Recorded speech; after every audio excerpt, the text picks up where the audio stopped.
Please like the video and share it so that it reaches many more people and you get sawaba, or rewards from Allah.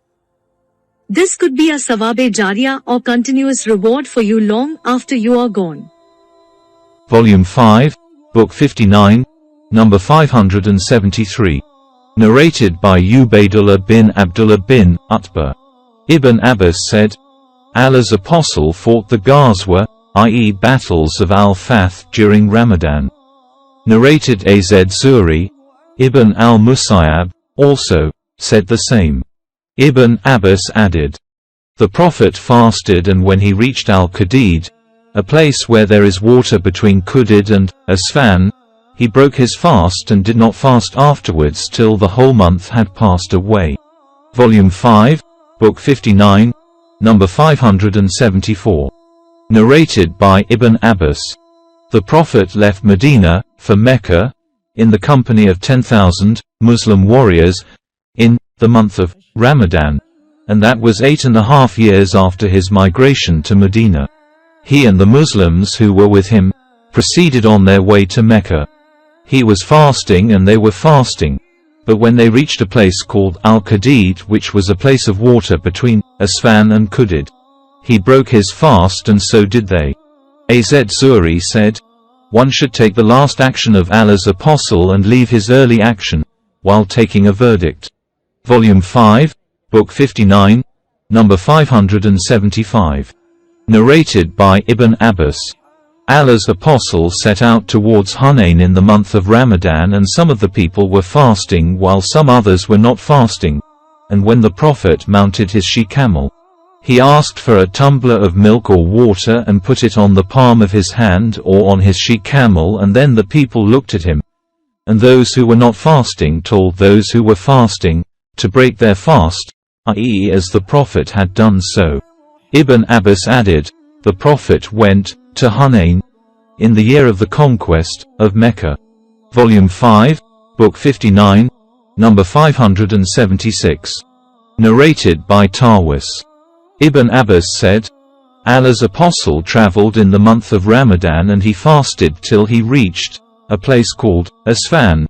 Then he asked for a tumbler of water and drank it by the daytimes so that the people might see him. He broke his fast till he reached Mecca. Ibn Abbas used to say, Allah's apostle fasted and sometimes did not fast while traveling, so one may fast or may not, on journeys. Volume 5, Book 59, number 577. Narrated by Hisham's father.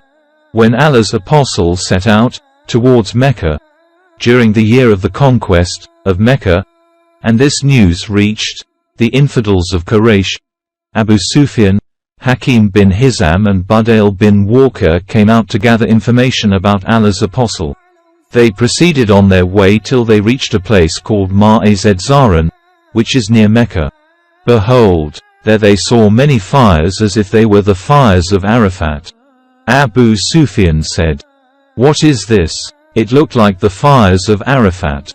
Budail bin Walker said, Banu Amra are less in number than that.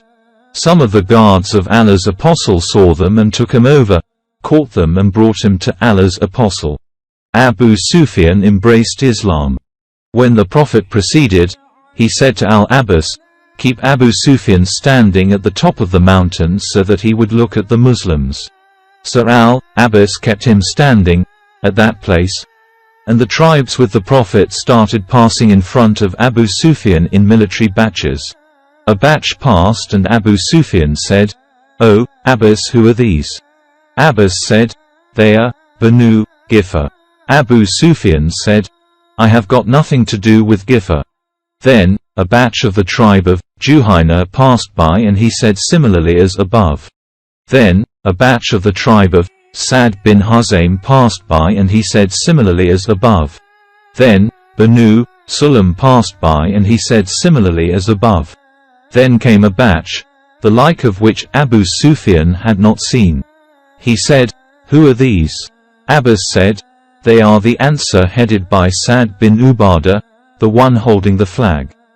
Sa'd bin Ubadah said, "O Abu Sufyan, today is the day of a great battle, and today, what is prohibited in the Kaaba will be permissible.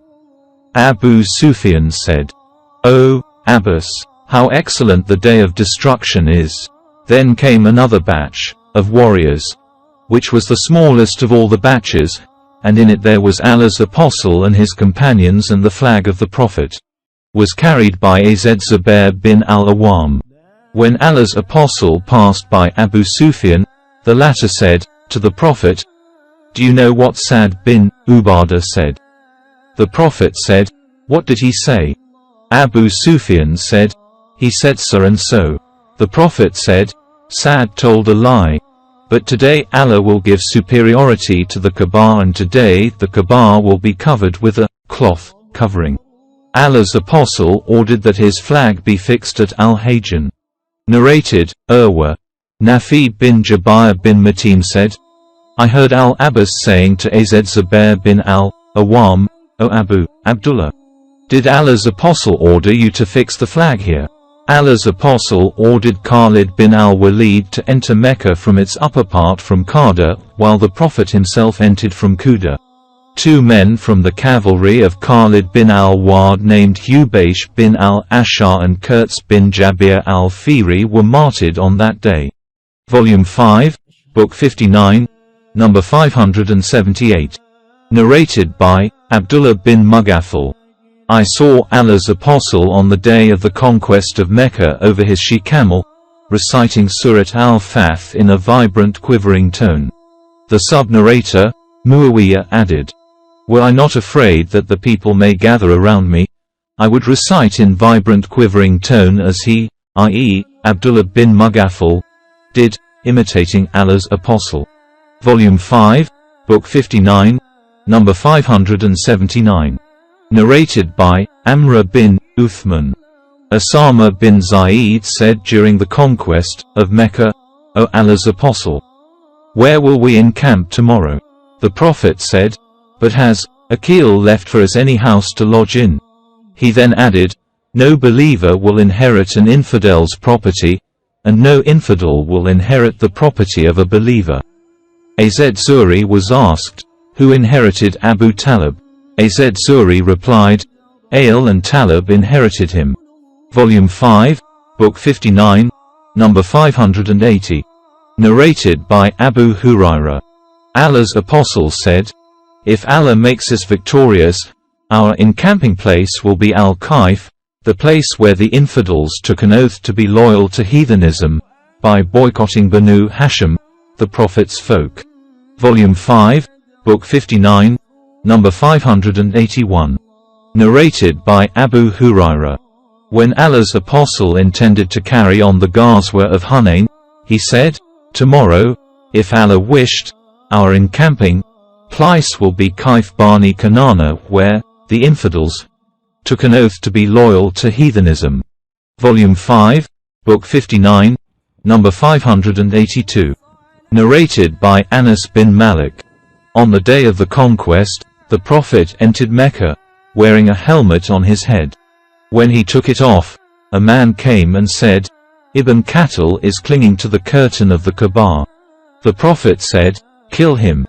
Malik, a sub-narrator, said, "On that day the Prophet was not in a state of ihram as it appeared to us, and Allah knows better."